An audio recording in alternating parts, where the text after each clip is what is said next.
IT മേഖലയിലെ പലവിധ പ്രശ്നങ്ങൾ പ്രതിഫലിപ്പിച്ച് മുൻനിര കമ്പനിയായ TCS 12,000 പേരെ പിരിച്ചുവിടുമ്പോൾ തൊട്ടടുത്ത പ്രമുഖരായ ഇൻഫോസിസിൽ റിക്രൂട്ട്മെന്റ് മാമാങ്കം. ഈ വർഷം 20,000 പേരെ കൂടി നിയമിക്കാൻ ഒരുങ്ങുകയാണ് ഇൻഫോസിസ്. നിർമ്മിത ബുദ്ധിയുടെ വ്യാപനം, സ്കിൽ പോരായ്മ തുടങ്ങി TCSലെ പ്രശ്ന വിഷയങ്ങൾ ഇൻഫോസിസിന് ബാധകമല്ല തന്നെ.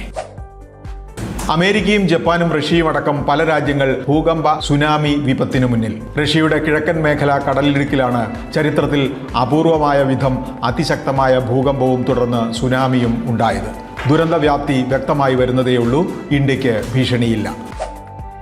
നാഷണൽ സെക്യൂരിറ്റീസ് ഡിപ്പോസിറ്ററി ലിമിറ്റഡ് എന്ന NSDL വിൽപ്പനയ്ക്ക് വെച്ച 5 കോടി ഓഹരികൾ വാങ്ങാൻ നിക്ഷേപക തള്ളൽ. മണിക്കൂറുകൾക്കകം മുഴുവൻ ഓഹരിക്കും ആവശ്യക്കാരായി IPO വെള്ളിയാഴ്ച വരെ.